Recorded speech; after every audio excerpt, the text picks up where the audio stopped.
St. Margaret Mary's Catholic Church in Arlington is once again being eyed as a possible site for a venue for local arts and community events, if a study now underway leads to a successful acquisition of the former church property.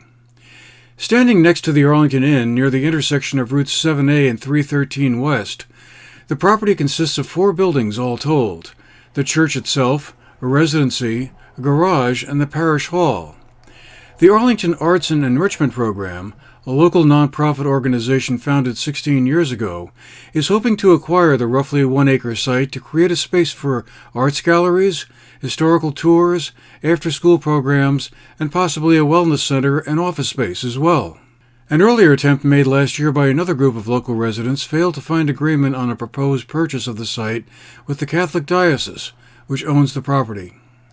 We sat down with B.B. Bullock and Carol Farley, 2 trustees of the Arlington Area Enrichment Program, who walked us through what was underway. They have received a $35,000 grant from the Vermont Community Development Program and are using that to hire a consultant to analyze the property and what it would cost to convert the site into the multiple purposes the trustees of the Enrichment Program are considering.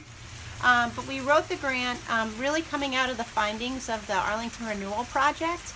And out of the Arlington Renewal Project, it was clear that there are a couple areas that Arlingtonians are really interested in increasing or capitalizing on, and that would be economic, education, tourism, history, recreation, and housing. And that so we wrote the grant to try to dovetail those same needs in Arlington with the St. Margaret Mary's property, which is empty in the middle of Arlington and has been for a while.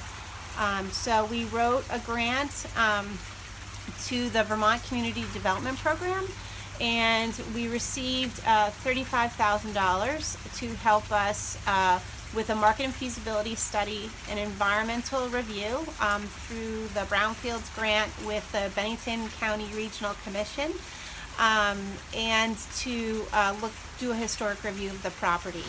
So the enrichment program started out in 2004, and we started out, we're a nonprofit, and we ran the after-school program at Fisher. And it was successful. We had over 30 programs. We served 280 kids a year, so almost the entire Fisher school population. Really, we came to this because our mission has been arts and enrichment, and what we've been good at in the Arlington community. And it just seemed like between everything that happened with the Renewal Project, we started thinking as a board, what could we do with that space? And then we all just got really excited about all the incredible opportunities that are there, and so here we are. But our next step, if everything goes right with the planning grant and the information that comes back from the feasibility study is good and the option works out and is acceptable to everybody, our next step will be applying for an implementation grant, which is from the Vermont Community Development Program, and also working with some of the other agencies like the USDA, hopefully, Rural Development, Vermont Community Foundation, Preservation Trust of Vermont, and really talking to all of them about how we can all partner. But we hope that if we can purchase the building by this winter, that we could start fairly soon, at least fixing some of the parts of the building that need the immediate attention, and starting up some small programming. Yeah. There's also opportunities for, we have a lot of artists in Arlington. I mean, one of the things that Arlington is known for are artists, past and present.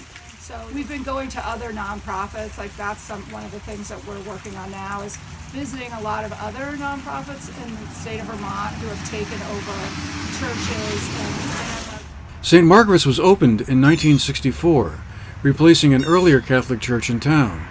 It closed several years ago and has been vacant ever since.